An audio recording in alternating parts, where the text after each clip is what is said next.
Good morning. It is Friday, September 20th at 9:45 a.m. Sorry about the bat out of the gates.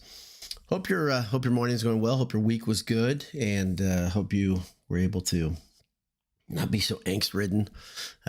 Personally, after the Notre Dame game, I know I was for a couple days, but I think I'm doing better. I think you saw that in the subsequent posts after game day. Game day was rough, but I'm going to talk today about Oregon State, the game that Purdue has ahead of them, the battle Purdue has within their own locker room ahead of them, and whatever else comes up. Before I do, I want to thank the people who made my shirt. Head over to homefieldapparel.com. Grab a shirt, enter boiled25 at checkout. Get 15% off your next purchase. I just got a couple things. I got the Band Script t-shirt, which I have a Band Script sweatshirt from another provider that I got years ago. But I got a Band Script t-shirt. And then I got this very logo, which this is home field as well. And I got a gray one with, 3-color print sweatshirt, really solid. Not a hoodie. I'm usually a hoodie guy, but it'll show up. Nice stuff, nice gear. Attention to detail is great. Quality is good. Of course, the old timey Purdue logos help. Boiled 25 at checkout. And of course, when you're on campus for the next Purdue game, when you're there with your friends, you say, you know what we should do? Let's not tailgate. Let's go over to AJ's, and then we're going to meet the nicest people, have the most delicious food, and watch some TVs, watch the pre-game atmosphere right there in your the best establishment just off campus. Actually, I think it's on campus. Head to the fire station and then follow your nose. EatAJ's.com, burgers, beef, and beer. That's AJ's. So appreciate everybody who's tuning in live very much. It's Friday, so maybe you're looking for a reason not to work. I have a ton of work to do. Just a little background. I don't know if I told you guys this. I kept it kind of secret for a bit. I don't talk about my work a lot. I got laid off back in July, and many of you may have gone through this as well, where I'd worked at the company for 2.5 years. And so I kind of rode out a little bit of a rocky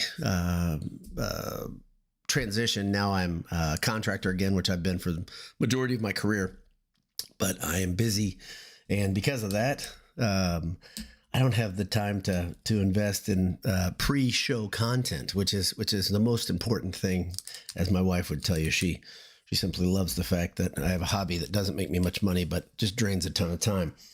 If you're going through the transition, trying to figure out what to do next, because you've gotten laid off, because there's a lot of people have paid for some tough economic situations. Hope you know that you're not alone. You're not the only person who's had to go through it, and I hope you get through it quickly. Keep your head up, keep swinging, adjust your resume. I mean, I paid somebody to help me with my resume, and it's yielded some good stuff. But more than that, I made a decision I was like, well, I'm going to go back to what I used to do. So still designing shoes, but I'm doing it as a contractor. So just a little sidebar. Anyway, let's talk about Oregon State. That's a lot more fun. And let's talk about Purdue. So what does Purdue have in front of them? What's the task they have in front of them? Well, they have to, the coaches, so according to many accounts, they were extremely blunt, honest. Everybody was, according to Hazel, took their medicine and said, okay, yeah, we were bad and we got to get better. And we were outmanned and we were out physical and out efforted. Name whatever cliche you want. Purdue just had the hell beaten out of them by Notre Dame. So they were honest, so you have to be honest and you have to be brutal and you have to say, okay, yeah, there's things that we need to do better. But then they had to switch gears quickly to say, yeah, but we're still pretty good. That's the hardest thing, I think, when you get beaten like that. I think that's the biggest battle these coaches are going to have to fight, is the internal mental battle. The idea, and he said the team stayed together, which is a great sign of character. It's a big deal. It's just one game, but it was a heck of a game. And when you look at the schedule, I think the biggest problem you might have as a Purdue fan is to say, Notre Dame's not the best team that Purdue has to play this year. Notre Dame's a good team, but they're not the best team that Purdue has to play. One of the teams they have to play is a common opponent between Oregon State, this week's foe. Last week, They played Oregon. We told you a few weeks ago on the Handsome Hour that Purdue is one of two teams in the nation that plays both Oregon and Oregon State, the other one being Boise State, of course. So the breakup of conference, the shifting of conferences has changed a lot. Oregon State and Oregon, of course, an old rivalry. Oregon hung around for about a half before Oregon's speed and just overall size and ability took over. At the end of the game, it was a shellacking. I think that's rough to take as well for a team to say, okay, we just got beaten up by a rival. We got beaten up by a team that kind of changed they're one of the schools that spearheaded the effort to change the Pac-12, obviously. All that stuff is tough medicine to swallow. And I think if we really dug into this, we'd see Oregon State fans, Oregon State football culture. It's a bit of a kindred spirit with Purdue. That's a school that's they go to school at Oregon State, just like you do at Purdue. Not like some schools. And big ag school. The fan base is similar. They're a little bit out in the country, a little bit more than Purdue, but a similar idea. Their stadium's much smaller in Purdue. I think it's like 38,000. I think I guessed in the 50s based on what I'd seen on, watching it on TV. But it's a small place, but it's a passionate fan base, and make no bones about it, they want to beat Purdue pretty badly, and they want to rectify the situation that they've got, because just like Purdue, they've got that awful taste in their mouth, but they've got extra motivation too. I think any chance you can have to beat the conference that tore your conference apart and tore kind of your existence apart, I could understand you'd be pretty motivated. Didn't work last week, but they were outgunned versus Oregon, pardon me. This week, it should be more even. I think the talent should be even, but it's two teams that approach the deal in a different way. They approach what they do well in a different way. On offense, Oregon State likes to run the ball a lot. In 2 of their 3 games, they ran the ball for over 50 times. Versus Oregon, that was all blown up because they had to play from behind and they were trying to get things better. Their quarterback, Giovanni McCoy, is a good one. Statistically very solid. Doesn't look like he makes a lot of mistakes. I watched film, but I haven't watched an Oregon State game. I watched part of one, I think 2 weeks ago when they played San Diego State. Like I said, they're 2-1. They played Idaho State, which is one of the worst FCS teams right now. They got absolutely obliterated by an FCS opponent. Actually, I think they've gotten, they beat one soundly, and they got just crushed by one, but an FCS opponent. They're 1-2, so I like to look at, not only the wins and losses, but how good is that team? Then the next game, San Diego State's a pretty bad FBS team. They're not the San Diego State of previous years. They're struggling a bit, and Oregon State handled them, I think, just kind of from the jump, just handled their business. And then Oregon, it took them a half to get worn down, and then they got rolled pretty good. Like I said, McCoy's a good quarterback. Interesting factoid about Oregon State, though. They had 5 quarterbacks or 6 quarterbacks take downs last year in the previous season. And I believe, if I'm looking correctly, McCoy is the only guy who is a repeat offender, a guy who played last year and played this year. I believe that's true. But so they had a stable they were trying to figure out, and obviously they had DJ Agangole. Please excuse my pronunciation. I couldn't get that right if you gave me a week to practice it. Who's a guy who's a journeyman who was supposed to be great. He was like a 5-star out of high school, and now he's trying to find his legs still. But he started the majority of the games last year for Oregon State. But McCoy this year is 67% completion rating, 67% completion passer. Good job, B-Dub. And he has 2 TDs, no interceptions. They don't try to do a lot downfield. That's not the way Oregon State does things. Their strength comes from running the ball. They try to do a lot of things with pulling their big guards. They'll do option reads. They'll do a lot of zone blocking schemes. They're very sound at running the ball, and they're very, very big in the trenches in their starting core group on the offensive line. Defensively, similar idea. It all starts in the trenches. They have a big defensive line too. They don't have a ton of athletes in the outs behind their front, but they're solid. It's the program was well built, and of course their coach headed to greener pastures in East Lansing. So they're trying to figure out some things. They're trying to get their feet under them. But they've had they've done what they're supposed to do this season, being 2-1. I think the whole game is going to hinge on, can Purdue stop the run? If Purdue can stop the run and force them into passing situations, either by getting a lead or by simply stopping the run straight up, Oregon State will be in trouble. If Oregon State can establish the run and Purdue can't do anything about that, they just kind of march down the field in these bludgeoning type drives, Purdue is in major trouble. And why would this be a problem for Purdue? Well, it could be a problem because we saw last week Purdue's system is what it is. And if you don't understand zone defense versus man defense, if you're a football fan who's a novice, or you just haven't been watching much, or you don't care about details, that's okay. Let's talk about why this is an issue. Purdue plays pretty much a man defense with a very high safety coming downhill to try to make the play if something doesn't work out well. That's part of the reason Dylan Thieneman has led the Boilers in tackles for 2 years now, 2 seasons this early season. Is a little bit tough. Like Anish talked, there aren't a lot of data points on the season.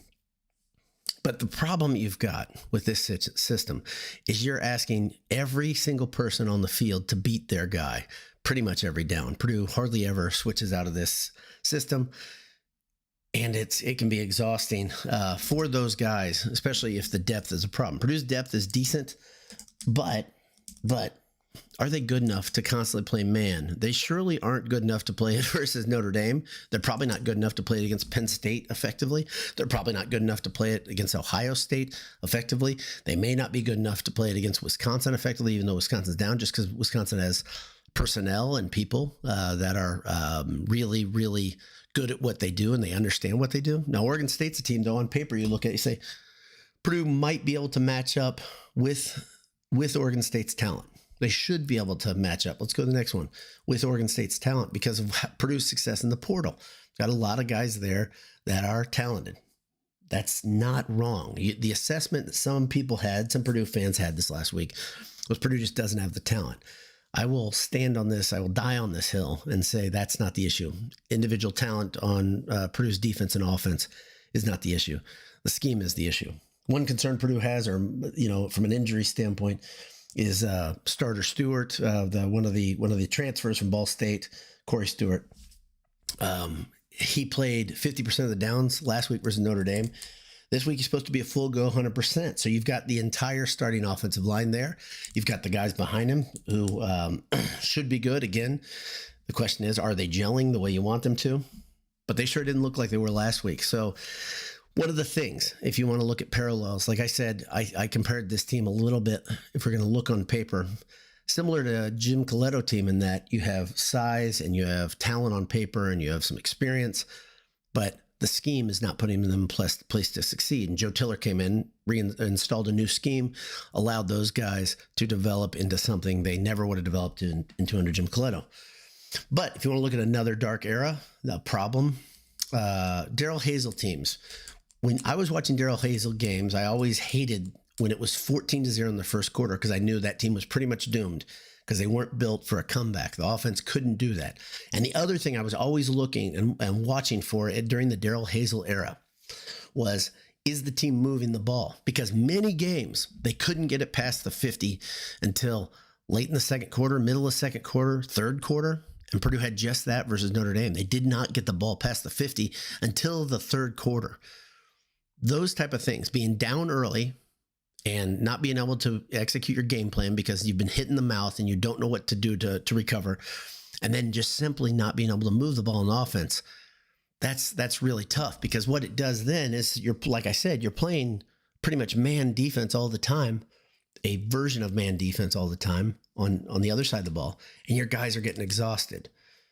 So they leave the field, they get yelled at because they just got their ass kicked in the trenches like Notre Dame did. Notre Dame just took it to Purdue, especially that. Remember that one, if you want to look back to one, there are a couple backbreakers. If you want to say, oh, now it's over. We could have said it 3 or 4 times versus Notre Dame, right? But a couple of them, of course, I talked about Card's errant decision and left-handed push pass. It was a pick 6. Also, the run up the gut in Notre Dame's last drive that resulted in a 65-yard touchdown. It was just a draw. But the thing was, Purdue was beaten in the trenches, and then the defensive backs were out of position as well. And the Notre Dame running back just used his athleticism to say, okay, I'm going to pick you guys apart. I'm going to beat every single one of you one-on-one because I'm that good, right? But part of the reason that happened was they had been on the field the entire first half. And that comes back to the offense. The offense's inability to apply, to put themselves in the position to succeed. That really hurt Purdue all day long. And the question is, can Purdue do that? Can Purdue come out and establish what they want to do? One thing that Purdue did very well last year, regardless of who you are, you look at the stats, Purdue ran the ball very, very well last year. And this year they need to establish that run. That's a big deal.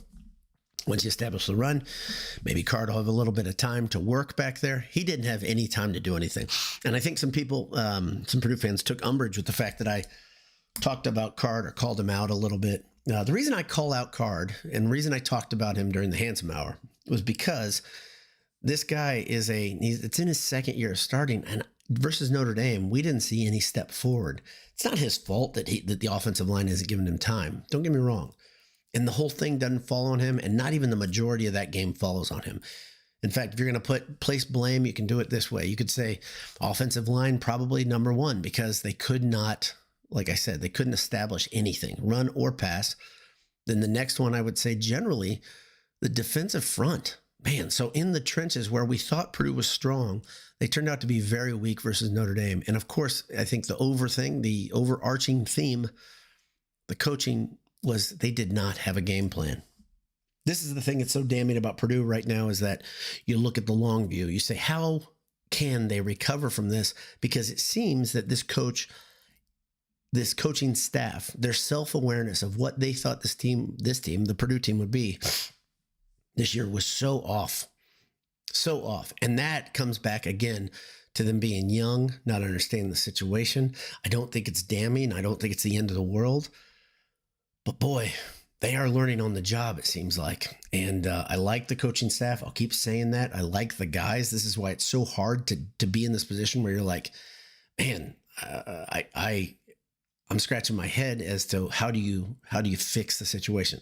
One thing that I think they should have done, I thought they should have made personnel moves, meaning you probably should have fired somebody this week as accountability to say, okay, this is unacceptable. This is not the way we're going to do things around here. But nobody's fired. And so now they say, we're going with our guys. And I understand, I believe if we're going to do a quick assessment of what we know about Coach Walters and company, Coach Walters is a loyal guy, right? These aren't guys that he's been coaching with forever, most of them. In fact, very few of these guys are multi-year, what's called teammates, right? Coaching staff pals. Very few of these guys and Coach Walters have been together for multiple years. So that's another thing. These guys are learning about each other on the job. There's a lot to learn. Do we as fans have the gut, the lower intestinal fortitude to go through a long, painful learning process? And I don't know the answer to that. I can tell you that guys like you, girls like you that are listening to this right now, you're the diehards. You're going to be there. You're like me. You got your season tickets. You're going to go to the games. You're going to watch them on Saturday, come hell or high water. And then you're going to come here and we're going to complain together about how difficult things are right now. Hopefully today is it's one of the last days that we have to go through this. And we say, yeah, that Notre Dame game, that's the day they righted the ship. I put that comparison out there between the Purdue basketball team losing to FDU and the game that losing to Notre Dame. Obviously, it's a bit of a laughable comparison. There's a ton of things that make a difference, but one of the big ones, and one of the things the football team does not have to hang their hat on, was the basketball team. Like I said, and I already defended this argument once, saying it's a dumb comparison. But the fact that the basketball team was number one in the nation, and they had years and years and years of successful systems and philosophies in place. They had clearly guys that were as talented as anybody in the nation, who were absolute difference makers on that basketball team. And you had the best player in the nation there. Purdue doesn't have any of that. Purdue doesn't have one identity to hang their hat on from a football standpoint, where you say, let's correct this by doing this, going with what we know. Let's go back. And they also had a full off season to say, well, how are we going to assess this and get better? This team has 6 days to get right. That's a lot to ask. So, all right, I've already been talking for 20 minutes. I thought I was going to talk for about 5 and then open to the conversations with you guys who are here and leaving comments. And I appreciate you being here. Those of you who are live, appreciate you being here. Those who are listening on delay, I appreciate you listening as well on the Believe Network. So, or on YouTube. Notre Dame fans who are new subscribers, thanks for being here. What a weird thing. Multiple commenters said that they appreciated the way I handled things and they were going to subscribe. So if you're here again, Notre Dame fan, God bless you, because it's a tough subject to talk about, as we Purdue diehards know. MHC says, good morning. How are you? Need to be in verse says, what's up, Dowd? Good to see you, man. Same to you. Same to you. Hope the weekend is better. Let's make it better. Jim Garfinkel says, good morning, Jay Westfall. Jay in Houston checking in. So we've got boilers across the country that are Boiled Sports listeners, watchers, contributors, however you want to say it, in the comment section, spanning from east to west. And it's always fun to hear from people that are far away.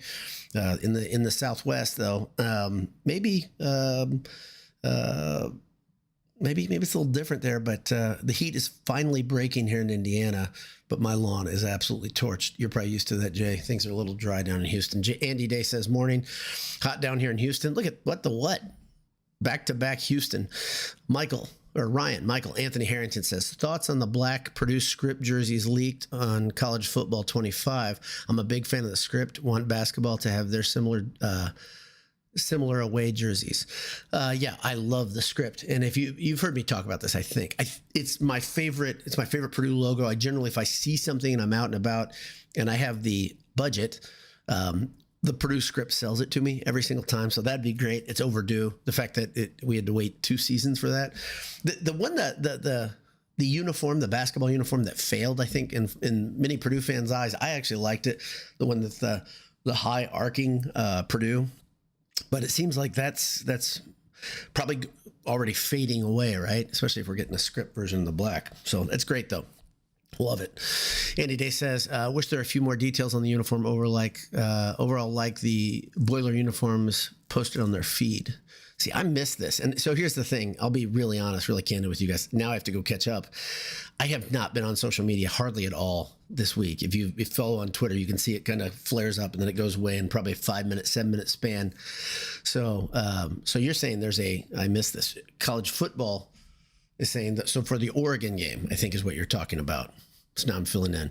The Oregon game, there was a special jersey planned. It was going to be a blackout because it's a night game.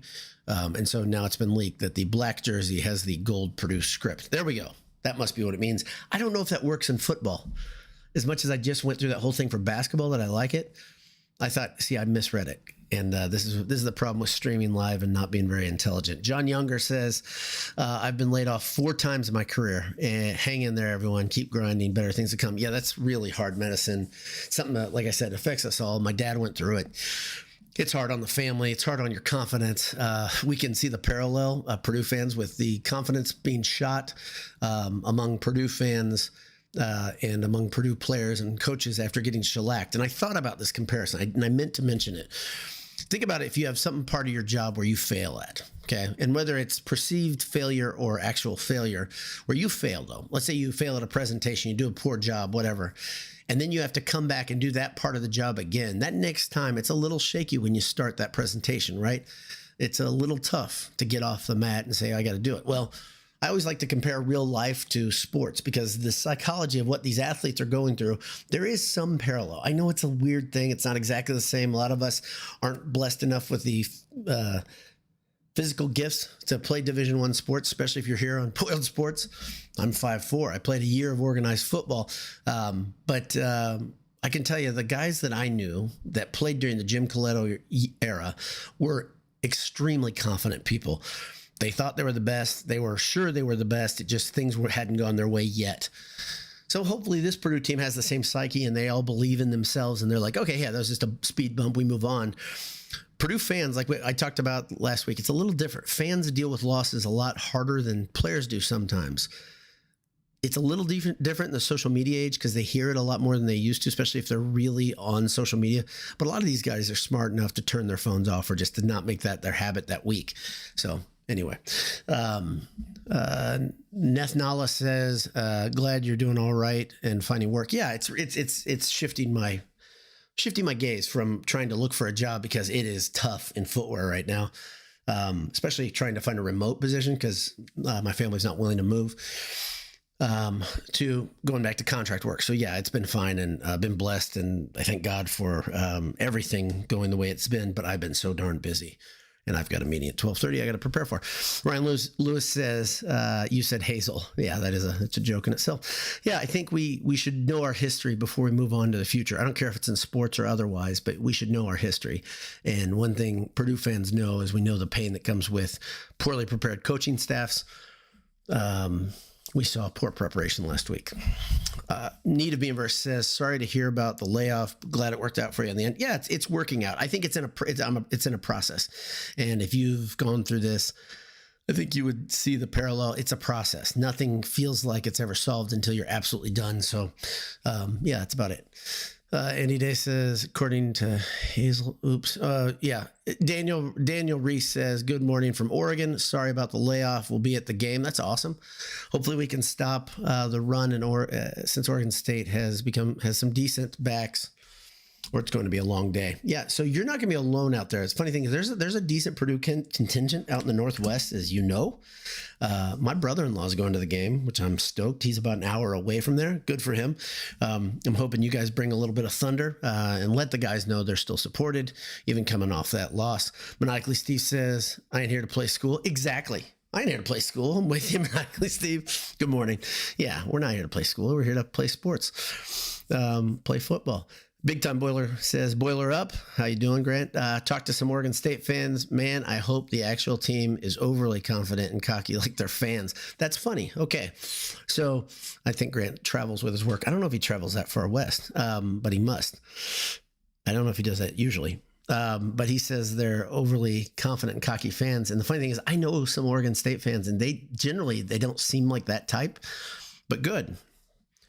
That's weird. And that I'm telling you, that's odd. I do a lot of work in Portland still, and I don't see them as that type of fan base generally. Jim Garfinkel says, Boilers look talented on paper, but in experience, so the staff needs to coach them up. The product on the field this week isn't improved. How hot is Walter's seat? Yeah, I don't want to get into that stuff. I'm nothing against you, Jim. I don't want to get too deep into that sort of thought process, and you can see I've been trying to avoid that whole thing.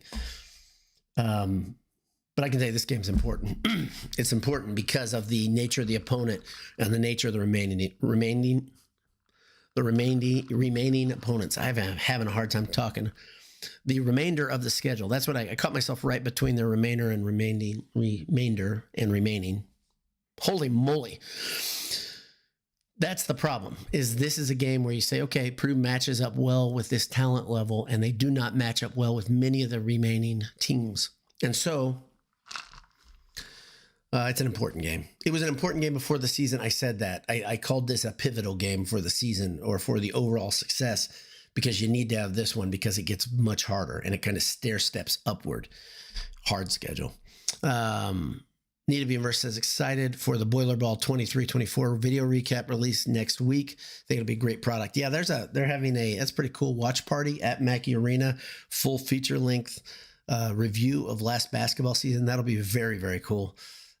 So yeah, that's a neat thing. I don't know how it's going to be released if you can't get to Mackey. I don't think I can get there. Told my son he ought to go see it. Free tickets are available. I think you reserve it that way. Boiler Bugle says, good morning. Oh, the other thing, basketball practice officially starts on Monday. So that's some salve to the wound. Boiler Bugle says, good morning. Just listened to Baird and King podcast. I've listened to much of that. They're split on the prediction. I didn't get that far in. Most interesting, I think, was that Baird seems to think Nebraska is winnable for Purdue. Yeah, I think Nebraska is good. And they're not alone in their sentiment. But I think Nebraska's pretty good, and I think Purdue's going to have a hard time. They're a physical team. They're a team that has always had size and strength in the program that hasn't really laid off ever since. Even when they're down, they still have athletes. They have big athletes, right? Even their guys that aren't in the trenches, they have big quarterbacks, they have big receivers. I guess they've had some Smurfs, some burners too. They have big running backs. They have big tight ends. These guys are It's a well-formed program. So, yeah, it's a game that Purdue should do their best to win because there's so many mothers on the schedule. But yeah, I don't know about that assessment. A lot of Purdue fans are with Barrett and co. So Jim Garfinkel says, which is worse, allowing Notre Dame to run all over you to the tune of 66 points and putting up 7 points, including much of the second half against a second or third stringers against Notre Dame? Which is worse, allowing Notre Dame to run all over you to the tune of 66 points or putting up 7 points? Yeah, they go hand in hand, right? I mean, this is, you put your chocolate in my peanut butter. Put your peanut butter on my chocolate. They're both so bad. I mean, both of those products are so bad. And the 7 points was a fluke, right? It wasn't a drive. It wasn't a sustained drive. It was a defensive back falling and finding them. So yeah, they're awful. Both of those choices are awful. Not okay. Daniel Reese says, so if we can't really play man well, how hard is it for us to switch to a different scheme? What are the options? You have to change your philosophy as a coach and a coaching staff, and you have to change your preparation, how you're doing your job. Purdue does drop into zone sometimes, but it's not normal. So to do it game in, game out, it's similar to the idea of Purdue basketball saying, we're going to play zone now. And I think Walters is, I don't want to say similarly stubborn, but he has similar philosophy that he believes this is the right way to play football and to be on defense. The problem is personnel may not allow him to do this for much of the season. So we'll see. It's difficult. There you go. It's difficult. Again, I apologize for misspeaking so much, but you guys are probably used to this if you come on the site. So Claude Plumley says, good morning. I enjoy your honesty and knowledge concerning Purdue football. Your podcast is a must listen. Keep up the great work. Thank you. Boiler up, hammer down. Thank you, Claude. Really appreciate that. That means a lot. That type of comment means a lot. I appreciate you dealing with my inability to speak English. Ted Berkey says, good morning. Bob Ackerman says, ND fan here. Much respect to you. As we learned from our loss to NIU a week before the Purdue game, it will get better. Bob, couldn't get much worse, could it? It could get worse, by the way.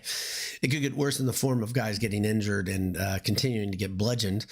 But there are some differences, and I think you know the differences that Notre Dame and Purdue have as programs. Number one, Notre Dame has some coaches on the coaching staff that have been around the block.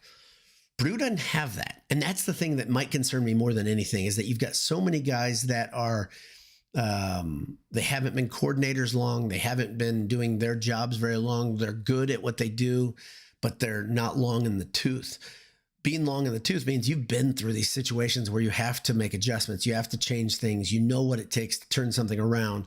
You know what it takes to re-steer this big cargo ship that is a football team. The other thing that Notre Dame has, and it is quantifiably different, even though Purdue, I think, is talented and is more complete of a team personnel-wise than they were last year, Notre Dame's personnel is inarguably better. I don't think there's any measuring stick you'd say they're comparable because of Notre Dame's long success in recruiting and the fact that even their young guys that they had to bring in, right? Notre Dame brought in their 3s and 4s versus Purdue last week, and Purdue could do nothing against their 3s and 4s in the second half. They lost the second half 24-7 after losing the first half 42-0. But Notre Dame's personnel are very, very good. Notre Dame was very, very motivated. Their coaches did their job last week. Let's just say that. I think we're inflating the value of losing to Northern Illinois because they didn't go out and change. They didn't make wholesale changes on the way they do things and their personnel. They just played better. Purdue, they should be feeling the same, licking their wounds, a little bit embarrassed, whatever you want to say. But boy, this is on the coaches to get them better, get them prepared. But I appreciate that, Bob. Thanks for tuning in. Thaddeus Grubaugh says, was about to chug the Kool-Aid if we hung in there with ND. Instead, it splattered on the wall, and now I got to clean it up. Yeah, the gold Kool-Aid. It's not urine, everybody. He didn't pee on the wall. He just got angry and threw the cup of delicious Kool-Aid. I'm drinking cider this morning, by the way. It's fall. It's my favorite beverage, by the way. It may be even better than bourbon. But I don't drink in the morning. That's not my way. And I don't drink when things aren't great. Those are two philosophies I have. So somebody asked me, a good friend of mine asked me, what's in the cup? So when I'm drinking a plastic cup, generally it's water. And then when it's glass, when it's a rocks glass, I'm drinking bourbon. So it's generally celebratory or things are going pretty well. Today, delicious, unfiltered apple cider. Ryan Michael Anthony Harrington says, It's on the helmet. Okay, so thank you. So I apologize for not being tuned in. You probably say, we come to you for expertise. But no, this week has not been a good social media week for me because the confluence of factors of my work being busy and then not wanting to hear a lot of the chatter about how bad Purdue is. But the funny thing is, if you tune into my Twitter account, I've been putting the script on the helmet for 4 years. In concepts, I'll make a mock-up. There it is with the English again. I'll make a mock-up of a football uniform, and I've had the script on there. That's cool. That'll be much better than the jersey. So thank you for the explanation. Again, I apologize for my idiocy. Ryan Michael Anthony Harrington says one side is the logo, the other is the player's number. Okay, so they're playing off a classic football play. Purdue has done this before too. Remember, was it last year they had the old-timey Pete on one side and the number on the other? Or was it 2 years ago? I think it was 2 years ago, right? That was when Brown was there. So they had the old Pete and then the number on the side. And they've done that in other times too. They had a white helmet that had number on the side with the motion P, I believe, if I remember correctly. So yeah, good play there. That'll be cool. I got to check it out now. Jay Westfall says, I have an interview today. Glad it worked out for you. Hoping to end my no work slog today. Yeah, Jay, I relate. And I'll say prayer for you. I hope it goes well. It's really easy for people to say, hey, this all works out for the best. Yeah, it does. And we learn from this stuff. When my pal Ron Gable, he's below here, he's gone through layoffs recently. It's hard, right? And a lot of this stuff, you have a hard time not doubting that it was your fault, or you have a hard time doubting yourself and not thinking it was your fault that you got laid off. And I think you should in some way go introspective on it, but at the same time, believe the breadth of your career speaks for itself, that you've done something well for a long portion of time, that you're good, that you're a good member of a team, that sort of thing. Got to kind of have that to pull you up by the bootstraps, if you will. So I hope it goes well, Jay, and I relate. Again, Ron Gable says, hoping the ND game was an extreme wake-up call. Things are never as good or bad as they seem. Words to live by. Yeah, it's true. And we just like what we're talking about with the job stuff, Ron. We both know that. That said, that game was just as bad as we thought it was. That game, if you can isolate that game, this is again, well, let's put a parallel with something we all understand.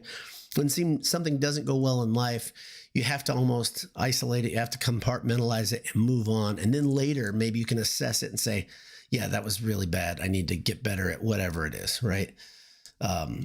So unlike the Purdue basketball program, which I'll keep coming up with this parallel because people are bringing it up with me, unlike the Purdue basketball program where you say, okay, yeah, we know what we are good at, right? And we just lost. We had a bad day. We didn't play well, whatever. But at the same way, Purdue changed some things after that, right? They had to. Painter had to change some things. He didn't change enough. I know, and it's funny, it's easy to say that, they went to the final game, but in my opinion, he didn't change enough philosophically because I think those problems will rear their head again in the future of the basketball team because you don't have Zach Edey on the team. I keep saying the value of Zach Edey offensively, we cannot measure that. I'm going to talk about this Monday, probably when practice begins. I've thought about that maybe sometime next week. Zach Edey is a great leavening agent. Everything around Purdue got better. I know a lot of opposing fans call him the great foul merchant. Stupid garbage. But the great leavening agent, I think, makes a lot more sense because everyone was better because Zach Edey, because he drew so many eyes and so many bodies on his ability to get the ball, take a double team, take the contact because it was coming, and score. Purdue fans, we got really, really used to the fact you've got this safety valve that's so good. It's the best you've ever had at creating offense when needed. Best Purdue has ever had. We've had a lot of basketball teams to watch as Purdue fans. Just think about that stuff. That's an incredible thing. So the coaches are going to earn their dough this year as they try to figure out life after Zach Edey. John Younger says, I think your English is fantastic for a non-native speaker, Dad. Keep it up. Thank you, John. I think my English is deplorable, and I think it's incredible that I cannot articulate my thoughts and I can blame a multitude of things, but the biggest thing I'm going to blame is that I'm a moron. Notre Dame's Wine and Cheese found this channel after last weekend. This is great. Good show, great product. Hope the channel grows. Thanks for responding to my question in the comments yesterday. Purdue will still have a good season. Yeah, I think you had the question about why do I and other Purdue fans hate Notre Dame so much? And I think I answered it. I don't like to get too big into the negative stuff. I used to do that when I was younger. This, just for your reference, I've done this for a long time. So we had the site, and it was a righty site. We wrote articles, we wrote posts. We were a little bit aimless with some of the stuff we did, but we've been around for 18 years. Then we turned into, we'd have posts and pieces, and then we would have some podcasts that we did on Blog Talk Radio. So it was just audio. And then as YouTube came up and the streaming thing really allowed me to do it. First I was doing produced content, where it was a smaller package where I'd make a 15, 20-minute video, cut it down to 10 minutes, put a lot of shine and spit on it, and it looked great, but nobody watched. And with the streaming era, it came along. It's grown, but it's grown because Purdue's basketball team was good. And so that's really the main reason I think people watch the show, because they got to see the content. Nothing has changed from a philosophy standpoint for us. I think we've kind of stayed the same. We've just grown up a bit. In the 18 years we've been around, Jay and I specifically, because we've been around since the beginning. But in that time, Jay was married. I was a newlywed when it started. I had a brand new son at that point. He's now at Purdue, for reference. My daughter is a freshman in high school. Jay's son is a freshman in high school. They're within our son and daughter within months of each other.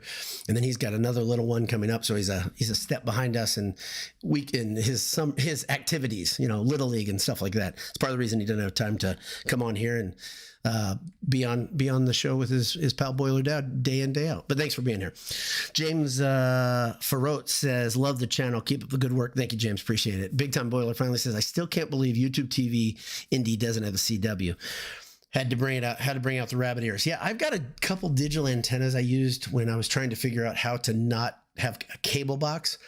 Because you can get a really good signal, really good picture with those digital antennas.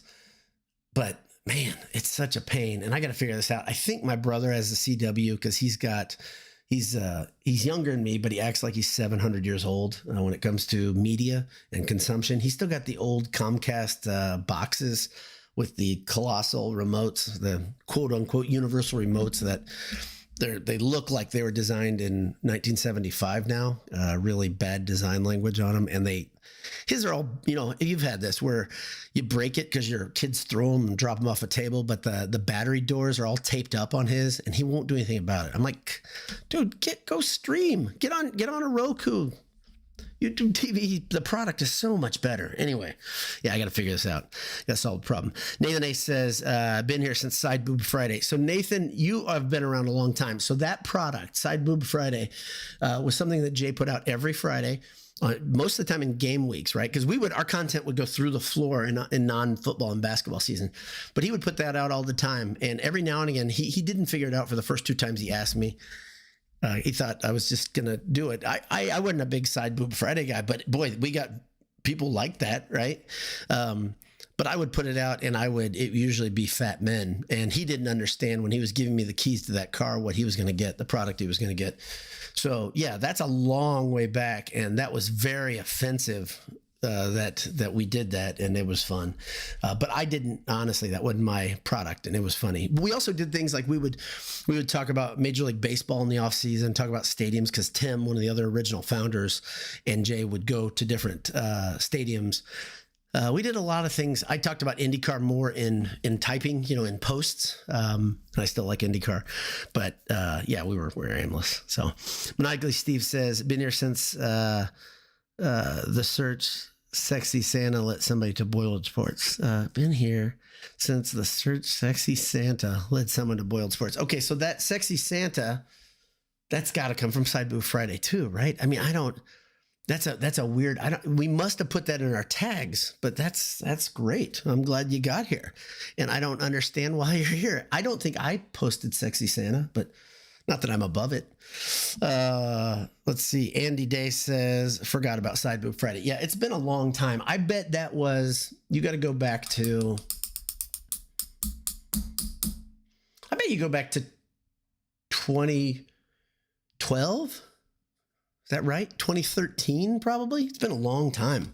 So you are a diehard. You've been here. So I appreciate that. Appreciate you all being here. And thanks everybody for being live. Thanks for my mom for calling right now during the show. She always says she watches. That's great. She always says she watches the show. It's a joke. And I used to say, Mom, thanks for watching every time I did it, because I was making fun of the idea of bloggers are all living in their mom's basement. And but my mom says she watches the show, and my mom does not watch the show. My dad has the alarm set on his phone, and my mom steals his phone because she doesn't charge her phone. Some of the fun of, parents in a different generation. I'm sure you guys deal with it. So she doesn't charge her phone. She needs to make calls. She needs to text. She needs to get on her Facebook, I assume. And so she steals my dad's phone, and then the bell notifies her that her son is about to go on and do a stream. And so she'll watch and comment and pretend to be him, but she's clearly not watching because she is calling me. That's my whole point. So, Mom, thanks for not watching. That's a throwback too. All right, and that's about it. That's all I've got today. Hope you have a great Friday. I hope I get my work done before my meeting. We'll talk to you soon. Again, 20 minutes, and it's a 46-minute show. That's what I do.